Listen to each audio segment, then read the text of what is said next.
오늘 나눌 말씀의 제목은요, 노아의 믿음으로입니다. 노아의 믿음으로. 이전 시간에 지난주에 이 부분에 대해서 말씀을 드렸는데 다시 한번 생각해 보면서 좀 더 깊게 고민해 보는 그런 시간이 되기를 원합니다. 노아의 믿음으로 마태복음 24장 말씀을 한번 같이 찾아서 읽어보겠습니다. 마태복음 24장 37절입니다.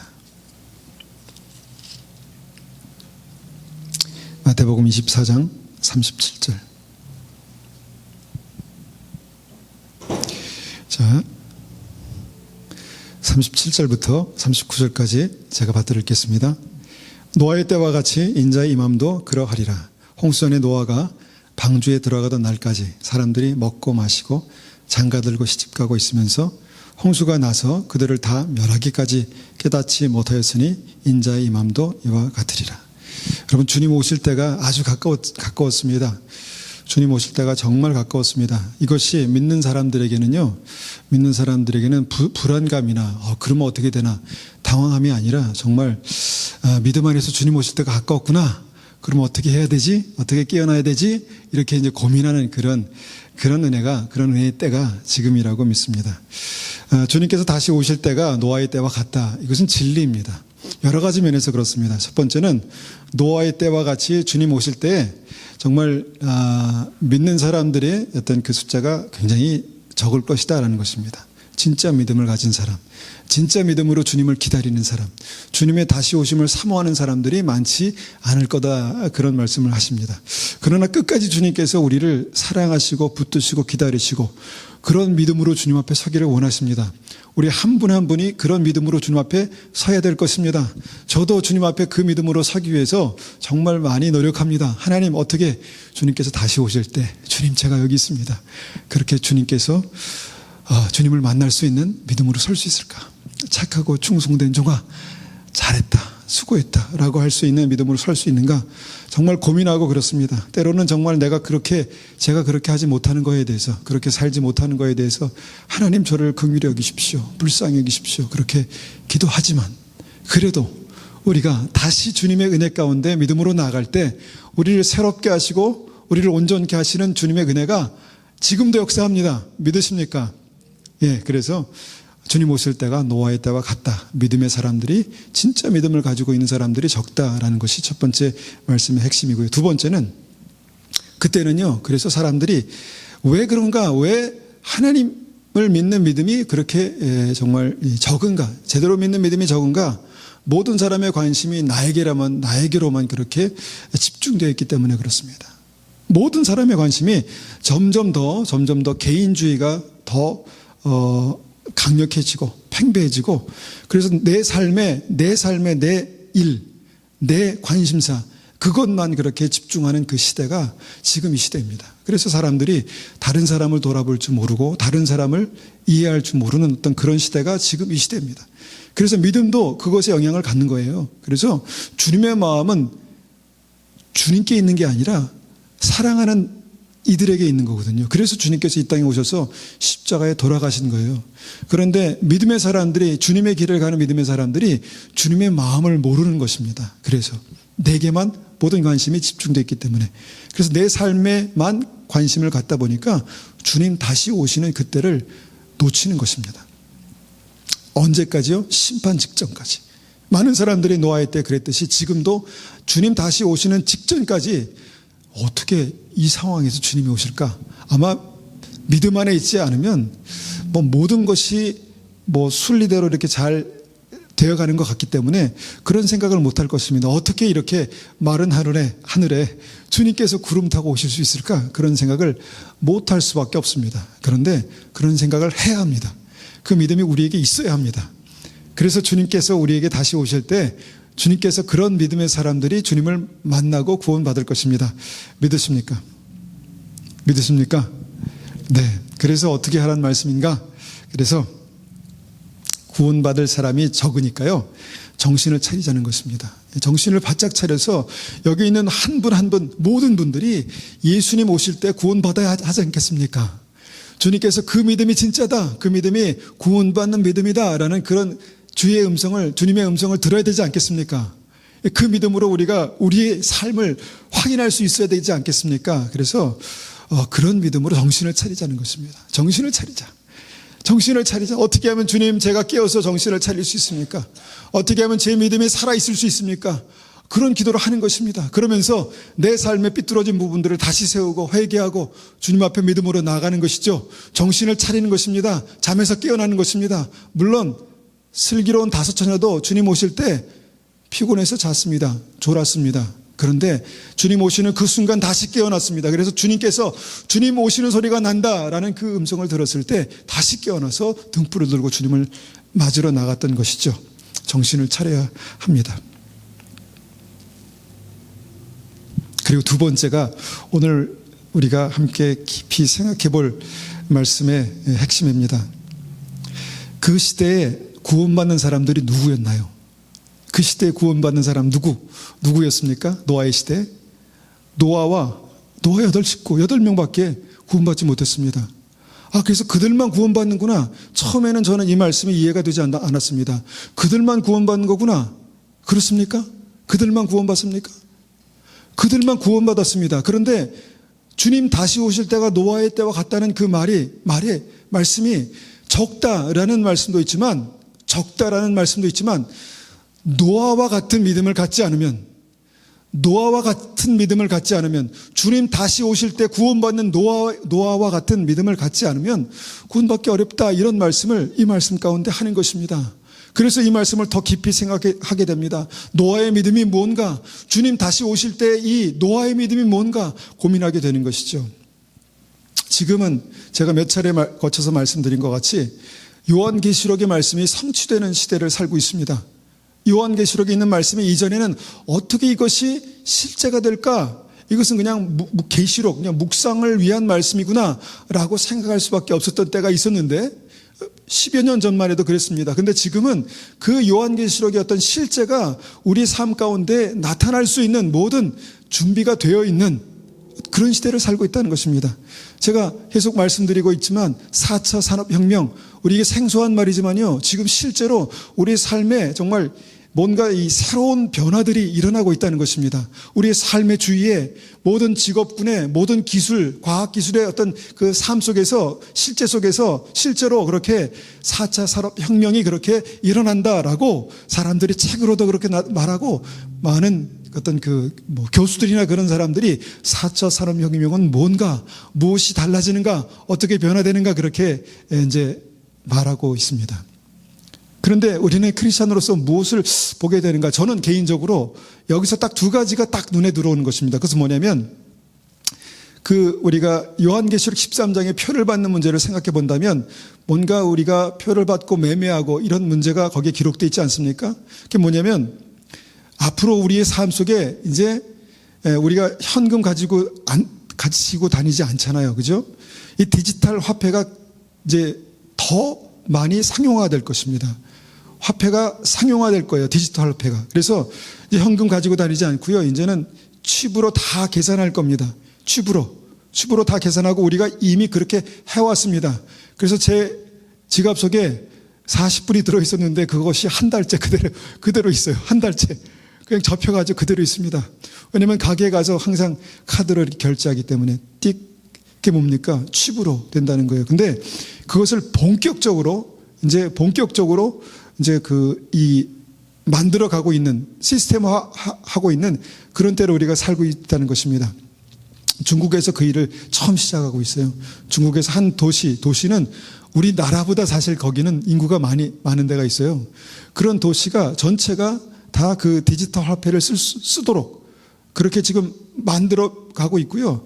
미국도 그 일들을 추진하고 있고, 각 나라들이 이 패권 다툼을 하는 그 핵심의 디지털 화폐가 있습니다. 디지털 화폐. 그러면 디지털 화폐만 그렇게 되는가? 그 디지털 화폐와 함께 그것을 쓸 수 있는 아이디가 이제 제공될 것이라는 것입니다. 그 아이디가. 이미 그것은 우리의 비자 카드 안에 칩의 형태로 들어가 있고, 그것이 이제 핸드폰에도 들어갈 거고, 생소하지만 이제 스마트 링으로도 들어갈 거고, 점점 작아지다가 어떻게 됩니까? 그것이 정말 성경의 말씀대로 우리의 몸에도 들어갈 수 있는 가능성이 있는, 충분히 그런 모든 기술적인 제반이 되어 있는 그런 시대를 우리가 살고 있다는 것입니다. 무슨 말씀인가 하면 이런 계시록의 말씀들이 실제로 실현 가능한, 구현 가능한 그런 기술적인, 사회적인 그런 때에 우리가 살고 있다는 것입니다. 이것은 우리가 정말 두려움을 갖자라는 차원에서 드리는 말씀이 아니라 성경의 말씀이, 계시록의 말씀이 진짜다. 주님 다시 오시는 것이 진짜다. 주님 다시 오실 때 어떤 믿음으로 살아야 되는가? 우리가 어떤 믿음이 진짜 믿음인가? 이것을 보다 더 심각하게 고민해 보자는 것입니다. 우리가 무엇을 하며 살 것인가? 어떤 직업을 하며 살 것인가? 무엇을 위해 돈을 벌어야 될 것인가? 심각한 문제잖아요. 심각한 문제 아니겠습니까? 당장 직업에 잘리면 어떻겠습니까? 불안하죠. 우리의 미래가요. 불안합니다. 그런데 그것보다 더 실제적으로 이런 문제들이 우리의 삶 가운데 그렇게 가능한 시대에, 가능해진 시대에, 환경에 우리가 살고 있다는 것입니다. 하나님의 말씀이 더욱더 실제가 되는 그런 시대가 지금 우리가 살고 있는 시대라는 것이죠. 그런 생각의 변화가, 사고의 변화가 필요합니다. 그래서 한번 제가 말씀드린 대로 가능하면 책을 한번 사보실 수 있으면 4차 산업혁명이 뭔가, 디지털 화폐가 뭔가, 책을 사보셔도 좋고요. 아니면 요새는 많이 이제 그 매스미디어 가운데 거기에 어떤 그 교수들, 거기에 대해서 깊은 지식을 가지고 있는 사람들의 강의들이 있습니다. 그거 한번 들어보세요. 그러면서 이것이 그냥 우리의 삶 가운데 바로 우리의 삶의 한 발짝 앞에 그렇게 와 있는 현실이구나. 이것을 아셔야 합니다. 그런데 우리의 관심은요, 사실 그것들이 아닙니다. 아까 앞서서 말씀드렸던 것처럼 우리의 관심은 그냥 그건 참고하는 것입니다. 지금 이때가 어떤 때이구나를 참고하는 거예요. 지금 우리가 관심을 가져야 될 게 무엇입니까? 그러면 마지막 때에, 주님 다시 오실 그 마지막 때에 구원받는 노아의 믿음이 무엇인가에 대해서 우리가 관심을 갖자는 거예요. 주님 다시 오실 때 노아의 때와 같고, 노아가 구원받았던 것처럼 노아의 믿음을 가진 사람들이 구원을 받을 거기 때문에 노아의 믿음이 뭔가를 우리가 한번 관심을 가지고 살자는 거예요. 현실을 무시하고 현실을 외면하고 살자는 게 아니라 현실의 변화 속에서 우리가 어떻게, 그러면 어떤 방향을 가지고, 어떤 정체성을 가지고, 어떤 힘으로, 어떤 생각으로 살아야 될까 고민해 보자는 것입니다. 고민해 보자는 것입니다. 그래서 마지막 때에 구원받는 노아의 믿음이 뭔가, 어떻게 노아의 믿음을 갖는가.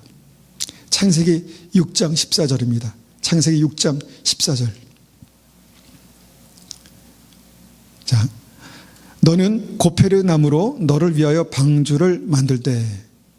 이 고페르 나무가 나오네요. 좀 이따 말씀드리고, 이 말씀에서 핵심은 뭡니까? 첫 번째 우리가 보기 원하는 핵심은 뭐냐면, 너는 너를 위하여 방주를 만들라라고 주님께서 노아에게 말씀하셨습니다. 너는 사람들을 위해서, 구원받을 사람들을 위해서가 아니라 첫 번째 방주를 만들라고 하신 주님의 명령의 핵심 뭐냐면, 너는 너를 위해 방주를 만들라라고 말씀하셨다는 것입니다. 주님께서 심판의 때에 노아에게, 믿음의 사람 노아에게 그렇게 명령하셨다는 것입니다. 이 말씀을 우리가 잘못 이해하면 이기적인 믿음을 가지라, 이렇게 우리가 해석할 수도 있습니다. 그런데 그게 아니라 내가 구원받아야 사랑하는 사람을 주님께로 인도할 수 있다는 것입니다. 내게 구원의 확증이 있어야 사랑하는 사람에게 복음을 전할 수 있다는 것입니다. 내가 예수를 믿어야, 내가 제대로 믿어야 너와 내 집이 구원받을 수 있다는 것입니다. 내가 노아의 믿음을 가져야 방주에 들어갈 우리 가족이, 사랑하는 사람들이 구원받을 수 있다는 것입니다. 그래서 주님께서 먼저 노아에게 너는 너를 위하여 방주를 만들라, 이렇게 말씀하셨다는 것이죠. 너를 위해 방주를 만들라. 결국 이 말씀을 받고 순종한 노아가 그 방주를 통해서 구원받습니다. 주님의 말씀대로 자기를 위해서 방주를 만들었던 노아가 구원받습니다. 이 굉장히 중요한 포인트입니다. 구원의 방주를 생각할 때 우리가 두 가지를 생각할 수 있다고 말씀드렸죠. 두 가지. 두 가지가 뭐냐? 교회와 가정입니다. 교회와 가정입니다. 주님께서 만드신 그런 그 단체죠. 주님께서 만드신 단체 하니까 이상한데 하여튼 organization. 주님께서 만드신 그 유닛입니다. 교회, 가정. 여러분, 이 시대에 마귀가 왜 그렇게 맹렬하게 가정과 교회를 공격하는지 아십니까? 맹렬히 치열하잖아요. 마귀가 마지막 때에 아주 그 이를 갈고 가정을 깨뜨리기로 작정을 했습니다. 그래서 뭐 이혼도 물론이지만 그 가정이 깨어지는 그것도 물론이지만 그 다음 세대를 깨뜨리는, 그래서 뭐 비혼주의, 뭐 또 뭡니까? 뭐 여러 가지 용어들 있잖아요. 뭐 비혼주의, 그 다음에 자녀를 기피하는 것, 둘만 잘 사는 것, 뭐 이런 여러 가지 일들이 나옵니다. 그 뭐냐면 가정을 흔드는 거거든요. 깨뜨리는 거거든요. 그렇게 사단이 지금 가정을 깨뜨리는 이유가 뭐라고 생각하십니까? 그 안에 정말 구원의 방주의 역사가 있기 때문입니다. 여러분, 가정 안에 구원의 방주의 역사가 있어야 합니다. 있어야 합니다. 그것을 위해서 우리가 기도하고 주님 앞에 믿음으로 나가야 하는 것이죠. 두 번째 뭡니까? 교회가 맹렬하게 공격받습니다. 그렇지 않습니까? 그게 눈에 보이지 않습니까? 여러분, 내부적으로는요, 교회가 계속해서 세속화되어 가고 있습니다. 교회가 성경에서 말씀하시는 그 교회가 아니라 뭔가 사람이 만든 이 정확한 또 합리적인 이 시스템에 의해서 교회가 사회단체와 별로 그렇게 별반 구별이 없는 그런 어떤 그 세속화의 과정의 길을 걷고 있다는 것입니다. 큰 문제죠. 교회가 새롭게 되어서 회개하고 새롭게 되어서 변화되는 그런 부분이죠. 그 다음에 교회가 또한 외부적으로 그렇게 매스미디어를 통해서 그 공격을 당합니다. 물론 전체 교회가 다 건강한 건 아닙니다. 교회들 중에서 문제가 있는, 심각한 문제들이 있는 교회가 있습니다. 그런데 그 교회들의 심각한 문제를 세상에 확 드러내면 어떻습니까? 봐, 이게 교회야, 이렇게 되는 것입니다. 봐, 이게 교회야. 그러면서 믿음이 연약한 사람들 그거 보면서 그래, 그거 교회구나. 교회가 끝났구나. 교회가 잘못됐구나. 그래서 어떻게 회개하고 그러면 어떻게 온전한 믿음으로 할 수 있을까 그렇게 고민합니까? 아닙니다. 거기서 끝나는 거예요. 거기서. 그래서 그런 생각들이 모든 믿음의 사람들의 생각 속에, 물론 믿음 바깥에 있는 사람들에게도 물론이지만 그들은 더 교회에 대해서 부정적인 생각을 가지고, 그들에게 믿음은 곧 교회이기 때문에 그 부정적인 생각을 가지고 주님께 나올 수 없게 되지만, 교회에 있는 사람들에게도, 교회에 있는 믿음이 연약한 사람들에게도 그 부정적인 생각이 있다라는 것입니다. 왜 어떤 이 사인, 뭐 손에 사인을 보면서 저 사람 저거 아니야? 뭐 이렇게 하는 뭐 그런 게 있잖아요. 그것처럼 뭔가 교회가 어떤 비슷한 모습을 취하면 이건 문제가 있어 라고 그렇게 생각하는 그런 시대를 살고 있다는 것입니다. 자, 이게 뭐냐? 어떤 부분에서는 사단이 그렇게 교회를 폄훼하고 교회를 회방하고 교회를 쓰러뜨리고 교회를 와해시키는 그런 일들이 지금 그렇게 진행되고 있다는 것입니다. 그런 와중에 지금 이 코로나, COVID-19도 그런 가운데 있다라고 봅니다. 저는 이제 그 한국에서 막 그 뉴스를 통해서 막 그 교회에 문제가 있다, 신천지를 막 이제 집중해서 문제 삼을 때, 다음 타겟은 교회가 되겠구나, 이렇게 이제 예상을 했지만, 근데 그 와중에서도 제가 생각한 게 뭐냐면, 그 모임보다 더 심각한 그런 클럽들은 어떡하나. 젊은 사람들이 바글바글 모이는 그런 곳은 어떡하나. 그 다음에 이 전철, 우리 지옥철이라고 하잖아요. 출퇴근 때마다 그렇게 많은 사람들이 막 이렇게 다니는, 그거에 대해서는 아무 말 안 하나? 뭐 이런 생각도 했습니다. 그러니까 약간 앞뒤가 맞지 않는 이율배반적인 어떤 그런 이 논리를 가지고 이제 막 이어나가는 어떤 그런 것들을 보면서, 지금 이 시대에 교회가 여러 가지 부분에 공격을 당할 수 있겠구나. 수세에 몰릴 수 있겠구나. 모이는 것 자체가 힘들 수 있겠구나. 어떤 목사님의 예언대로 이제 교회가 이제 지하교회화 될 수도 있겠구나. 이런 생각도 했습니다. 그러면 우리가 그런 어떤 시대 속에서 어떻게 우리 믿음을 지킬 것인가, 우리가 주님 앞에서 어떤 믿음으로 설 수 있을 것인가, 어떤 순수한 믿음으로 하나님께서 기뻐하시는 믿음으로 서야 되는가, 이 고민을 우리가 이제 본격적으로 구체적으로 해야 될 그런 때를 우리가 살고 있다고 믿습니다. 교회가 여러 가지로 공격을 당합니다. 교회가 여러 가지로 공격을 받고 있습니다. 왜냐하면 마귀가 교회를 쓰러뜨려야, 이 믿음의 방주를 파괴시켜야 많은 사람들이 믿음에서 떨어져 나갈 것을 알기 때문에 그렇다라고 믿습니다. 이 부분을 우리가 아주 교회에 문제가 없다, 교회는 괜찮다, 이게 아니에요. 교회가 회개해야 합니다. 돌이켜야 합니다. 그런데 한번 이것을 이런 좀 다른 관점에서 한번 접근해 보기 원합니다. 어떤 가정에 아주 부끄러운 어떤 가정사를 가진 가정이 있습니다. 정말 우리가 쉽게 말해서 콩가루, 어떤 부끄러운 가정사가 그 가운데 있습니다. 그런데 그 부끄러운 가정사를 그 가정에 있는 사람들이 어떻게 다룰까 한번 생각해 보셨습니까? 옆집 사람한테 우리 집은 이런 집이야, 이렇게 말하고 할까요? 그렇지 않습니다. 이걸 어떻게 이 내부적으로 그러면 바꿀 수 있을까? 바뀔 수 있을까? 아니면 이것을 바꾸기 위해서 어떤 도움을 청해야 되는가? 이런 방향으로 생각해 보겠죠. 그런데 그런 문제를 많은 사람들한테 말하고 다니는 사람들은 누굴까요? 그 가정에 속하지 않은 사람들이 말할 것입니다. 저 사람 저 집은 저런 가정이래, 저 집은 저런 집이래, 그러면서 그래, 그러면서 웃고 가십거리가 되고 그렇게 되겠죠. 그렇게 되겠죠. 예, 사단이 지금 그런 일들을 하고 있습니다. 사단이 그런 일들을 하고 있어요. 저도 순간적으로 이전에 교회 문제들이 막 불거져 나올 때 목사님들하고 모여서 그 교회 그런 교회래, 그러면서 막 그냥 욕하고요. 그런 교회래. 참 정말 이게 뭡니까? 토 나온다. 이런 얘기도 하고, 그랬어야 되겠나? 이렇게 얘기하고 그랬거든요. 그런데 기도하고 주님 앞에 무릎 꿇고 기도할 때 주님께서 제 마음속에 너도 같아 라고 그렇게 말씀하시더라고요. 너도 다르지 않아. 회개해야 되는 문제더라고요. 제가 주님 앞에 아픔을 가지고, 고통을 가지고, 문제의식을 가지고, 하나님 우리 집이 이렇습니다, 우리 가정이 이렇습니다, 우리 교회가 이렇습니다, 그리스도의 몸이 그렇습니다, 어떻게 해야 합니까 주님? 이렇게 해야 되는 문제더라고요. 그게 주님의 마음이고 그게 예수님의 마음이더라고요. 여러분, 병들어가는 교회를 보면서 주님께서 잘됐다, 내가 내 말 안 듣더니 잘됐, 쌤통이다, 그렇게 하실 것 같아요? 아니에요.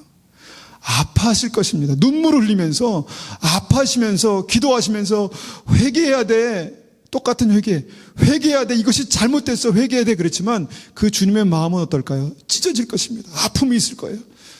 너무 아프다, 너무 아프다, 너무 아프다. 나의 백성들이 이렇게 죽어가는구나. 나의 백성들이 병들어 가는구나.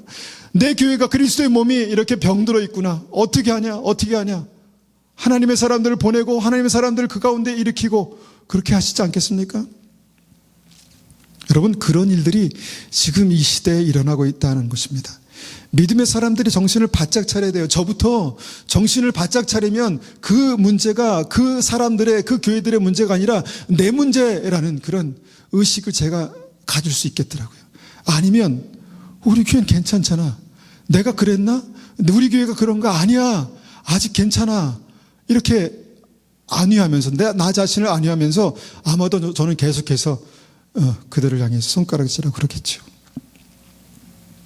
그런데요, 여러분, 그런 마음으로는요 구원의 방주를 만들 수가 없습니다. 그렇지 않겠습니까? 그렇지 않겠습니까? 그런 마음으로는요 구원의 방주를 만들 수가 없습니다. 너를 위해서 방주를 만들라라고 노아에게 말씀하셨듯이, 우리를 위해서 우리가 방주를 만든다면 그 방주는요 우리의 것입니다. 나에게 책임이 있는 것이죠. 교회의 책임이 나에게 있는 것입니다. 교회의 책임이 하나님의 사람들에게, 주님의 백성들에게, 하나님의 자녀들에게 있는 것입니다. 아파해야 하는 것이죠. 아파해야 하는 것이죠. 눈물 흘려야 되는 것입니다. 저도 그 문제에 대해서 그렇게 아파하지 못하기 때문에, 그렇게 눈물을 흘리지 못하기 때문에 너무너무 가슴이 아파요. 너무너무 안타깝습니다. 하나님, 정말 저 문제를 가지고 제가 기도할 때 제 심령 가운데 정말 예수님의 마음을 부어주십시오.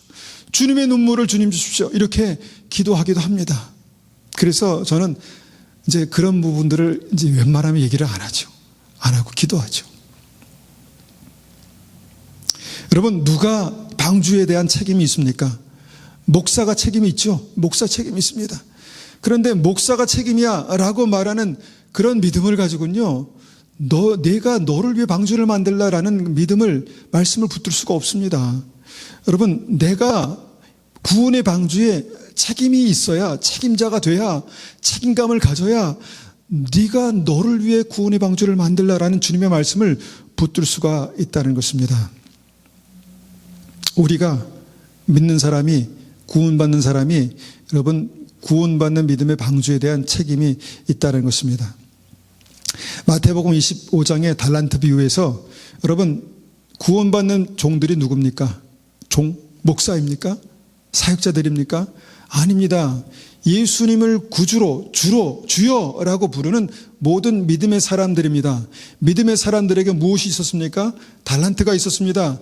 믿음의 사명, 믿음의 책임이 있었다는 것이죠. 그리고 그 믿음의 사명, 그 믿음의 책임이 내 것이 되는 사람들이 구원받았습니다.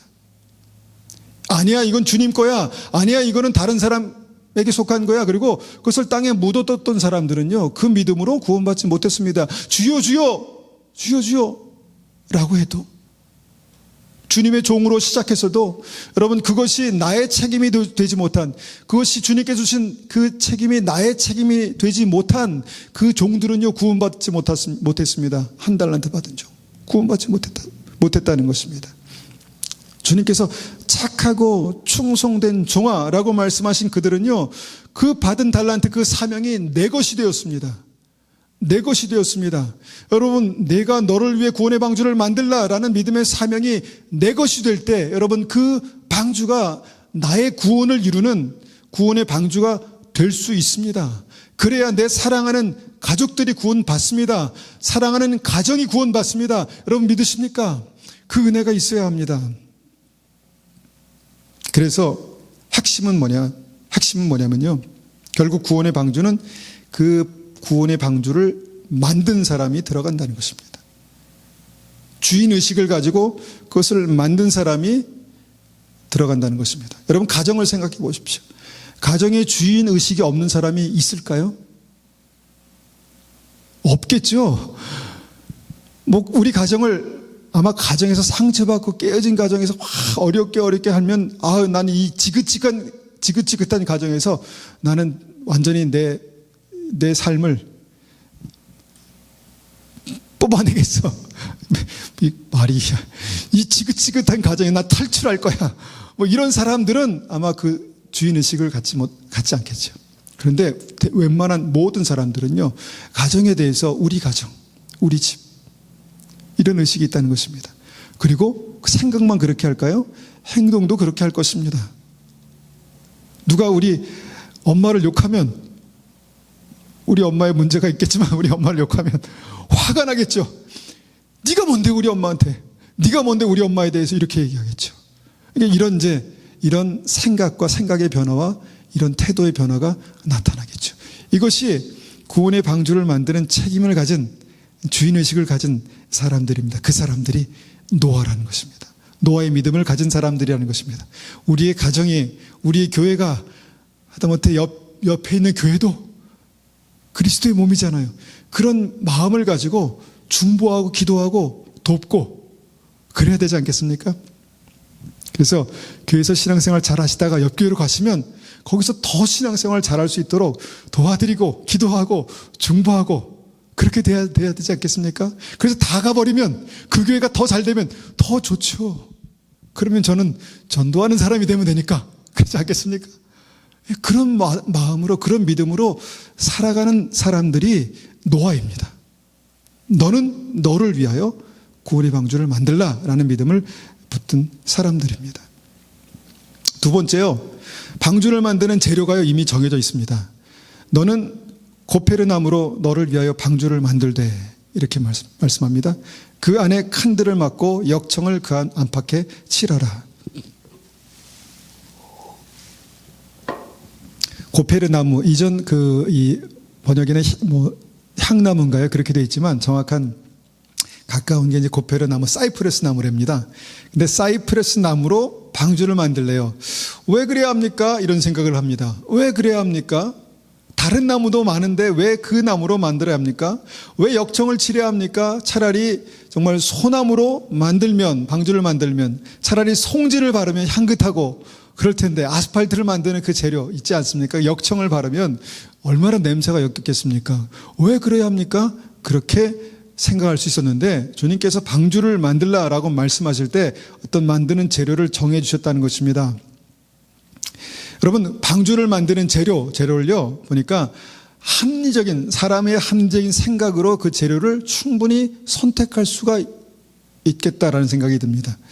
우리가 교회와 가정을 우리가 이제 구원의 방주라고 생각하면 이것을 무슨 재료로 만들어야 될까를 우리가 생각할 때 좀 더 합리적인 인간의 생각으로 뭔가 이성적인 어떤 판단으로 이것을 만들어가면 더 잘 되겠다, 이런 생각을 하게 되는 것이죠.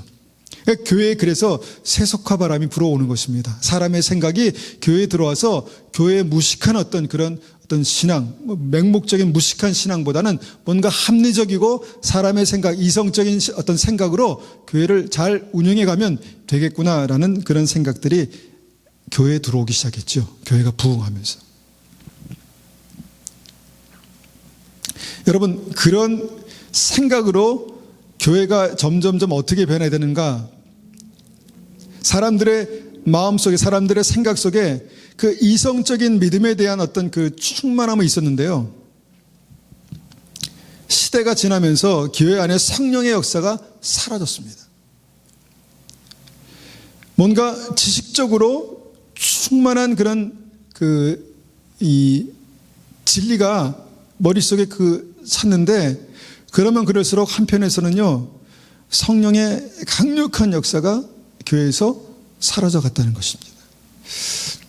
문제가 생기면 기도해야지 얘기하지만 기도해야 문제가 해결된다라는 생각을 하는 분들은 많지 않습니다. 몸이 아프면 기도해야지라고 하지만 기도하는 것보다 의사를 먼저 생각하는 그런 합리적인 생각으로 예배드리고 또 교회를 만들어가는 생각들이 많아졌다는 것이죠. 그러면서 교회 안에 성령의 역사, 보이지 않는 강력한 교회를 이끌어가는 힘, 이끌어가는 능력, 이런 부분이 사라졌다는 것입니다. 하나님의 말씀의 지식은 점점 더 커져가는데 말씀과 성령의 역사 같은 거 아닙니까? 근데 성령의 역사는 점점 사그러져 들어가는 그런 교회의 모습으로 그렇게 변화되었다는 것이죠.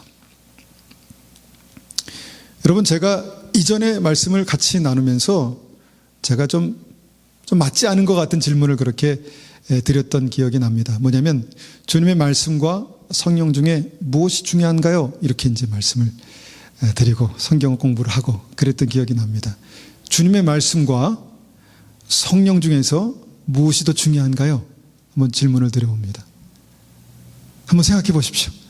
주님의 말씀과 성령 중에 무엇이 더 중요할까요? 무엇이 더 중요한지 한번 생각해 보십시오. 그러니까 어떤 순간 어떤 포인트냐에 따라 틀리겠지만, 제가 이 질문을 드리고 나서 한번 생각해 보는 것이 뭐냐면, 주님께서 십자가 구원의 사역을 다 완성한 다음에 성경을 주신 것이 아니라 성령을 주셨다, 이렇게 말씀하십니다. 그러니까 너희가 예루살렘을 떠나지 말고 약속하신 성경을 기다려라. 성경이 곧 완성될 것인데, 주님 돌아가신 이후에 계속해서 이제 신약이 완성되지 않습니까? 완성될 것인데 약속하신 성경을 기다려라 하고 말씀하신 게 아니라 성령을 기다려라 라고 말씀하셨고, 교회가 어떻게 시작됐습니까? 하나님의 성령께서 기도하는 무리들 가운데 비둘기같이 임하시고 불같이 임하시고 바람같이 임하실 때 교회가 시작됩니다. 그렇죠? 주님께서 예수님의 제자 베드로가 주님 앞에 그 십자가 사역, 주님께서 십자가상에서 다 이루시고 다시 찾아오셔서 그 믿음이 회복되고 그 다음에 하나님의 성령께서 임하시고 베드로가 능력으로 사역하기 시작했다는 것이죠. 자, 우리가 이 부분에서 우리가 하나님의 말씀과 성령을 어떻게 비교하겠습니까? 그런데 우리가 무엇이 그 삶 속에 교회 가운데 방주 안에 역사하는 어떤 능력으로 나타나야 되는가를 생각할 때 이 성령의 역사를 뺄 수 없다는 것입니다. 핵심은 성령의 강력한 역사, 성령의 능력, 성령의 권능, 말씀과 함께 역사하시는 성령, 이 부분을 이해하지 못하고 경험하지 못하고 받아들이지 못하고 알지 못하면 여러분 교회는 무기력할 수밖에 없습니다. 우리가 방주라는 차원에서 교회를 우리가 바라본다면 구원의 방주는 말씀과 성령의 역사가 나타나지 않으면, 회복되지 않으면 안 된다는 것입니다. 말씀과 성령, 정말 하나님의 말씀을 우리가 읽고 이해하고 기도하고 필요하죠. 그런데 이 하나님의 말씀이 우리가 읽고 기도하고 이해할 때 우리의 삶 가운데 어떻게 성령의 능력으로, 성령의 권능으로, 입술의 권세로, 믿음의 권세로 우리 삶 가운데 나타날 수 있을까? 어떻게 회복될 수 있을까? 한번 여러분 말씀을 그렇게 한번 나타나도록, 말씀이 그렇게 나타나도록 한번 그렇게 해보십시오. 그래서 오늘 우리가 방주를 만드는 재료에 대해서 우리가 다른 각도에서 한번 생각해 보기 원하는 것은 바로 말씀과 성령입니다. 말씀에 대해서 우리가 더 깊이 이해하면 말씀은 하나님이시고 말씀은 예수 그리스도시고 우리가 여러 가지 이렇게 얘기할 수 있지만 예수님께서 우리 이 땅에 오셨고 십자가를 지셨고 거기서 구원의 사역이 끝난 것이 아니라 하나님의 성령께서 역사하셔야 교회가 살고 생명이 살아나고 하나님의 능력이 나타나고 그렇게 되는 것이죠. 그래서 마태복음 25장의 열천의 비유를 많은 사람들이 이해를 못하는 것입니다. 어떻게 주님을 알고 예수님을 알고 예수님을 기다렸던, 다시 오실 예수님을 기다렸던 그 사람들 10명 모두가 구원받지 못했는가? 어떻게 기름이 없어서 등불이 꺼져가는 미련한 5명의 사람들은 구원받지 못했다는 것인가? 여러분, 이것이 말씀만 이해하면 잘 이해가 되지 않습니다. 그 불이 뭔가, 빛이 뭔가, 꺼져간다는 게 뭔가, 기름이 뭔가 우리가 이해할 수가 없습니다. 성령을 이해하지 못하면 이 말씀을 이해할 수 없고 이 말씀을 성령으로 이해하지 못하면 여러분 우리가 어떤 믿음을 가지고 구원받는가에 대한 이해를 놓칠 수 있다는 것입니다. 예수님을 주라 불러도 다시 오실 주님을 기다려도 여러분 성령의 기름이 없으면, 성령의 기름 부으심이 없으면, 우리의 빛을, 생명의 빛을 밝게 할 하나님의 능력이 없으면 여러분 그 빛은 꺼져가는 것입니다. 그 빛이 꺼져갈 때 주님께서는 우리에게, 그 처녀들에게, 그 신부들에게 나는 너를 모른다 라고 말씀하셨던 것이 구원의 역사 속에서, 이 구원받는 믿음의 어떤 말씀 속에서 우리가 확인하는 것이죠.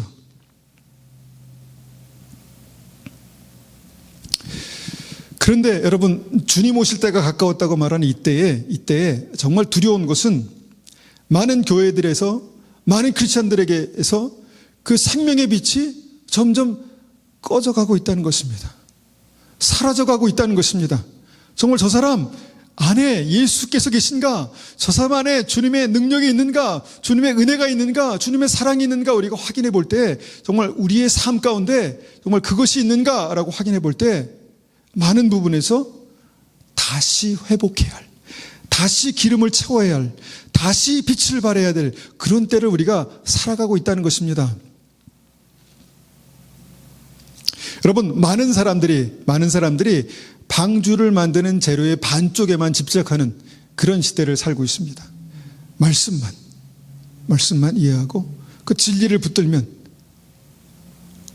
그 다음에 이걸 가지고 기도해서 이 말씀이 하나님의 능력으로 내 삶 가운데 나타나고 생명을 살리는 능력으로 나타나고 삶을 변화시키는 능력으로 나타나고 정말 주님의 생명의 빛을 발하는 그 삶으로 나타나는 것이 확인되는 것이, 그것이 온전한 믿음이고 그것이 믿음인데, 그것이 구원의 방주를 만드는 것인데 반쪽에만 그냥 집착하고 있는 믿음, 반쪽에만 머물러 있는 그런 믿음이 이 시대의 믿음이 아닌가라는 생각을 하게 됩니다.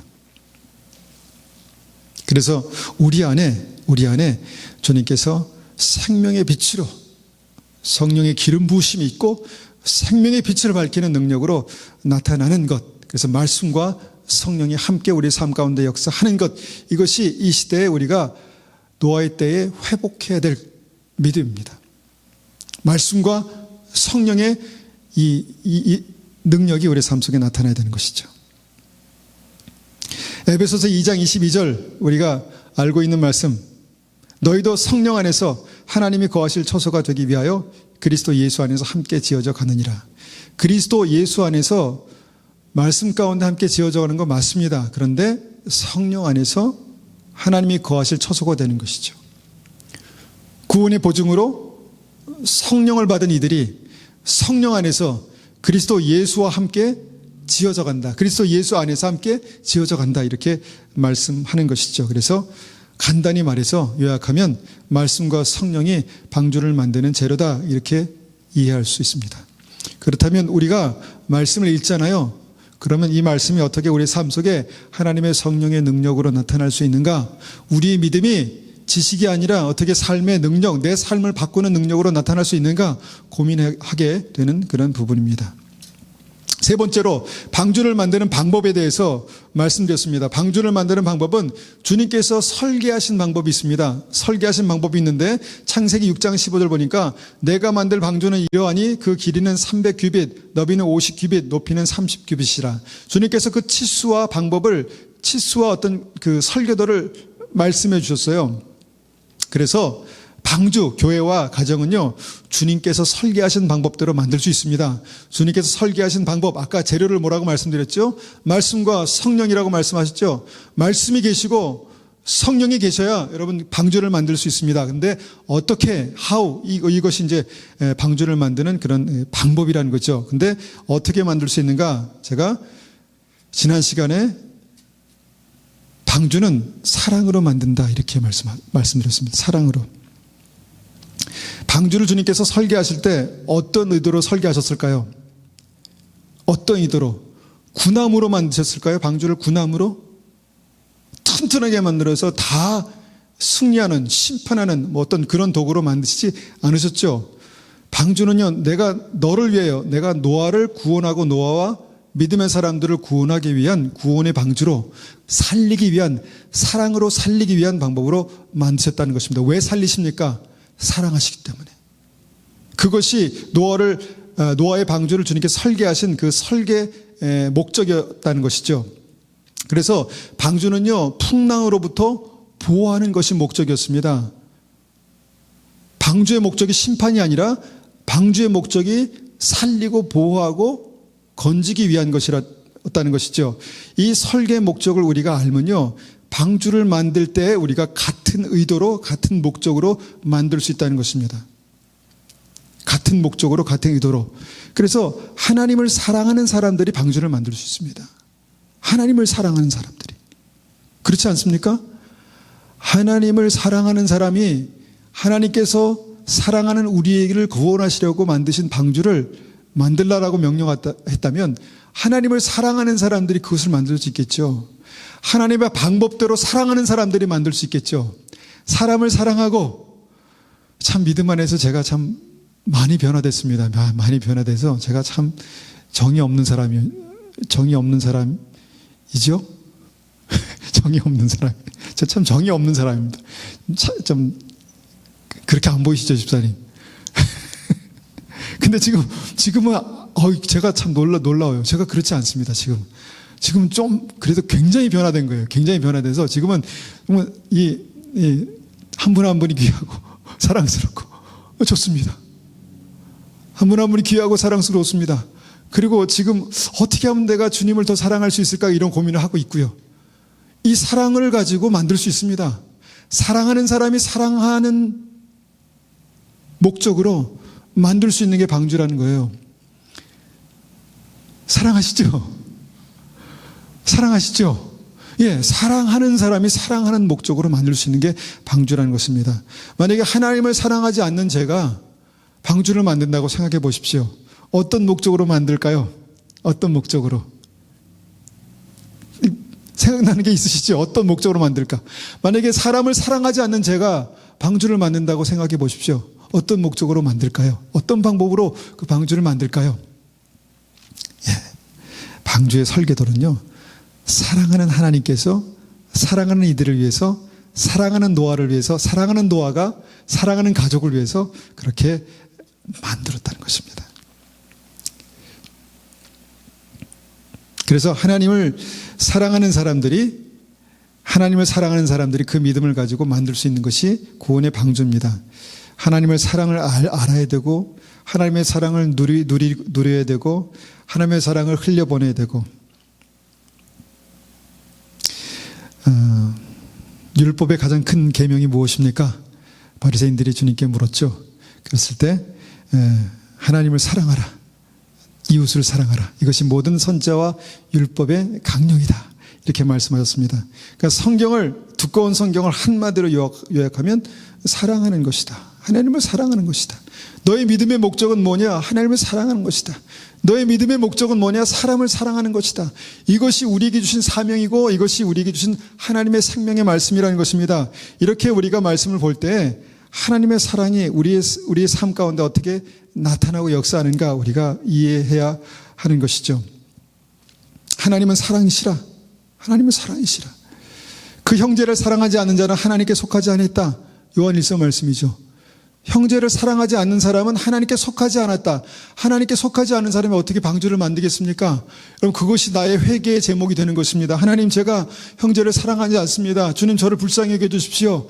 먼저 하나님께 속한 다음에 방주를 만드는 사람이 되겠습니다.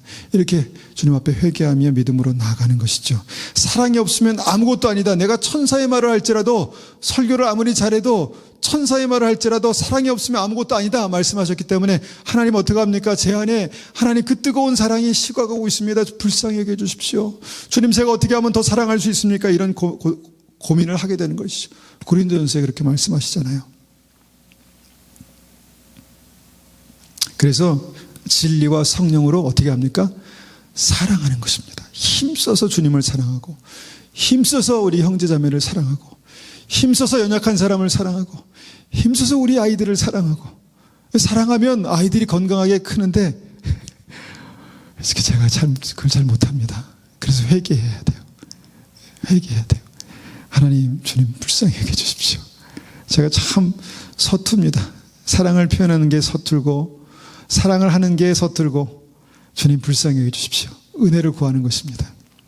그러니까 조금씩 나아지는 것 같습니다. 조금씩. 우리가 이와 관련해서 기억할 수 있는 말씀이 마태복음 25장의 양과 염소의 비유죠. 양과 염소. 사람을 사랑하지 않는 사람은요, 예수님과 관계가 없는 사람입니다. 마지막 때에 주님께서 심판의 구주로 오셨을 때 양과 염소를 가리지 않습니까? 염소가 누굽니까? 사랑하지 않는 사람들이었습니다. 그들은 주님을 주님으로 불렀고, 그 다음에 주님을 기꺼이 대접할 의도가 있었습니다. 주님께서 만약에 오셨다라면 제 모든 것을 다 해서 주님을 대접했을 것입니다. 주님을 찾아갔을 것입니다. 아니다, 너희들은 나를 대접하지 않았다. 너와 나는 상관이 없다. 누가 그런 얘기를 들었나요? 사랑하지 않는 사람이 들었습니다. 사랑하지 않는 믿음은요, 죽은 믿음이에요. 사랑하지 않는 믿음은요, 죽은 믿음입니다. 이것이 하나님의 말씀입니다. 우리가 주님 앞에서 믿음으로 서야 되는데, 어떤 믿음으로 서야 되는가? 주의 말씀과 성령께서 역사하시는 믿음. 어떻게 역사하시는가? 힘써서 생명을 주시는 그 사랑을 믿고, 그 사랑을 가지고 주님을 다시 사랑하고, 그 사랑을 가지고 우리가 사랑할 때 주님께서 우리에게 말씀하실 것입니다. 우리에게 사랑하는 나의 자녀들아, 나와 함께 먹고 마시자. 주님께서 그렇게 말씀하실 것입니다. 네 번째 제가 방주에 없는 것이 뭔가 말씀드렸죠. 방주에 없는 것이, 구원의 방주에 없는 것이 뭔가, 이게 또 중요합니다. 왜냐하면 굳이 없는 것을 만들려고 사람들이 하기 때문에, 굳이 없는 것을 구색을 갖추기 위해서 만들려고 하기 때문에 중요한 것이죠. 방주에 없는 것이 엔진과 방향키가 없습니다. 방주에는요. 추진력이 없습니다. 노도 없습니다. 그리고 방향키도 없습니다. 아니 그게 말도 됩니까? 방향을 잡고 안전한 방향으로 나아가야죠. 파도와 휩쓸리지 않게 파도가 치는 방향으로 이렇게 배를 세워야죠. 그래야 안전하지 않겠습니까? 주님께서 말씀하지 않으셨어요. 거기에 대해서는. 방향키가 없고요. 노가 없었습니다. 추진력이 없었습니다. 그냥 폭풍에 떠밀려 갈 수 있는 그런 구조가 됐다는 것입니다. 그냥 상황에 파도에 휩쓸려 갈 수 있는 구조로 되었다는 것입니다. 얼마나 취약합니까? 얼마나 취약합니까? 믿음의 사람들을 보면요. 믿음대로 살겠다는 사람 보면요. 취약해요. 바보 같아요. 저런 생각을 가지고 어떻게 이 험한 세상에 살 수 있을까? 그런 생각하지 않습니까? 너무 뭔가 체계가 없다. 너무 무능력하다. 너무 무기력하다. 이런 생각을 갖게 합니다. 그렇지 않습니까? 그런데 그것이 구원의 방주의 모습이라는 것입니다. 어떤 면에서 방향도 하나 제대로 잡지 못해요.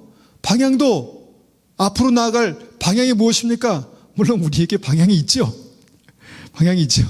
그런데 그것을 어떻게 잡아나갈 것인가에 대한 능력이 없습니다. 능력이 없습니다. 어떻게 거기까지 갈 것인가? 거기까지 가야 되는, 안전한 곳까지 가야 된다는 것을 알고 있어요. 근데 어떻게 갈 것인가? 대책이 없습니다. 추진력이 없는 거예요. 여러분, 이것이 구원의 방주입니다. 왜 그렇습니까? 무엇입니까? 전능하신 하나님께서 구원의 방주를 움직이신다는 것입니다. 그 다음부터는 내가 할게. 그 다음부터는 내가 너희 가정을 붙들고, 그 다음부터는 내가 너희 교회를 붙들고, 주님을 사랑하고 사람을 사랑하고 형제를 사랑하는 그 구원의 방주를 내가 붙들고 나갈게 라고 말씀하시는 거예요. 여러분, 그 음성이, 그 믿음이 있어야 여러분 이 시대에 노아의 믿음을 가질 수 있습니다. 하나님, 그것은 안 되겠습니다. 왜냐하면 주님 너무 불안해요. 너무 아닌 것 같아요. 이 상태로는 파도가 치면 뒤집어질 것 같습니다. 대책이 없습니다. 어떻게 어느 세월에 거기까지 갑니까? 뭐 이런 생각을, 이런 말을 할 수 있겠죠. 그런데 하나님은요, 사람의 이성과 사람의 합리적인 생각을 가지고 역사하지 않습니다. 어떤 부분에서는 우리에게 이성과 합리 생각이 필요한 부분도 있습니다. 말씀 안에서, 예수 그리스도 안에서, 성령 안에서. 그런데 여러분, 그 넘어서는요, 주님께 맡기는 거예요. 앞으로 어떻게 될까? 앞으로 그런 일이 일어나면 어떻게 될까? 내가 믿음을 지킬 수 있을까? 뭐 이런 생각도 듭니다. 정말 그 폭풍과 같은 이 비바람이 몰아치고 정말 그 하나님의 심판이 시작되면 내가 어떻게 할까? 큰일 났다. 어떻게 할까? 모든 걸 다 집어치우고. 아닙니다. 오늘을 믿음으로 살 수 있는 사람이 그때를 살아갈 수 있습니다. 오늘을 성실하게 하나님의 뜻대로 살 수 있는 사람이 그때를 살아갈 수 있는 거예요. 여러분, 그 믿음이 우리에게 있어야 합니다. 전능하신 하나님께서 그 방주를 움직여 가십니다. 믿으십니까? 우리의 가정을, 우리의 미래를, 우리 자녀들의 앞날을 주님께서 그렇게 이끌어 가실 것입니다. 우리에게는 사랑하는 주님을 붙들고 말씀과 성령, 하나님을 사랑하는 것과 이웃을 사랑하는 것으로 방주를 만들어가면 구원의 방주를 주님께서 책임지실 것입니다. 그 예가 무엇입니까? 주님께서 출애굽하게 하신, 출애굽시킨 이스라엘 백성들을 광야로 보내셨는데 지도와 나침판을 보고 가라, 별을 보고 가라. 아닙니다. 아닙니다. 불기둥과 구름기둥을 두셔서 내가 너희를 이끄는 대로 가라. 이것이 구원의 계획이라는 것이죠. 이것이 하나님의 구원의 방법이라는 것이죠. 그 순간에는 여러분, 이 인생에서, 이 광야와 같은 인생에서 주님께서 구원의 방주를 움직이시는 방법도 마찬가지입니다. 대책이 없지 않습니까? 무슨 방법으로, 어떻게 내가 좀 이해할 수 있는 방법을 말씀해 주세요. 아니다. 전능하신 하나님의 손이 너를 붙들 것이다. 전능하신 하나님의 손이 믿음으로 살고 하나님을 사랑하고 사람을 사랑하고 주의 성령께서, 주님께서 주인이 되시고 믿음으로 그 뜻대로 살고자 하는, 순종하고자 하는 사람들을 붙들고 갈 것이다. 이렇게 말씀하시는 것입니다. 여러분, 지금이 그때입니다. 주님 오실 때는 노아의 때와 같다 말씀하셨기 때문에 구원받는 사람이 적습니다. 그렇게 살기가 어려울 것입니다. 그런데 그렇게 사는 노아가, 그렇게 사는 믿음이 여러분 주님 앞에서 마지막 때에 주님의 얼굴을 볼 것입니다. 그렇습니다. 주님 주신 사명으로 방주를 만드는 사람이 되어야 합니다. 방주를 바라보는 사람이 아니라 방주를 어떤 시기에 내가 방주에 탈까라고 준비하는 사람이 아니라 방주를 만드는 사람이 되어야 합니다. 그 방주가 결국 나의 구원의 방주가 될 것이기 때문입니다. 혼자서는 이것이 불가능합니다. 그렇기 때문에 주님께서 그리스도의 몸을 주셨습니다. 내가 살아있는 믿음인지 확인해 보라고. 내가 정말 사랑하는 믿음인지 확인해 보라고 그리스도의 몸을 주셨습니다. 그래서 그리스도 예수 안에서 함께 지어져 가는 것이 하나님의 거하실 처소, 방주가 되는 것입니다. 주님께서 그 방주 안에 계시지 방주 밖에 계시지 않습니다. 주님께서 그 방주 안에서 역사하십니다.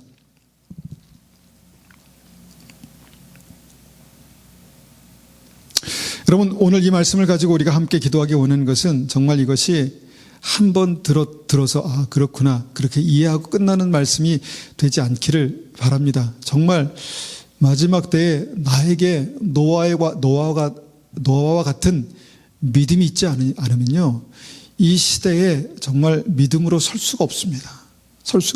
내가 주님 앞에 구원의 방주에 대한 책임 있는 사람이 되지 못하면요 여러분 남의 일 보듯이 바라보는 사람은 구원받지 못합니다. 어렵습니다. 어렵습니다. 하나님 우리에게 정말 그 믿음을 주십시오. 노아의 믿음을 주십시오. 그래서 주님 다시 오실 때 우리가 정말 노아와 같은 믿음으로 주님 앞에서 정말 다 같이 구원받는 그 믿음의 하나님의 사람 될 수 있도록 그래 베풀어 주십시오. 그렇게 한번 같이 기도하겠습니다.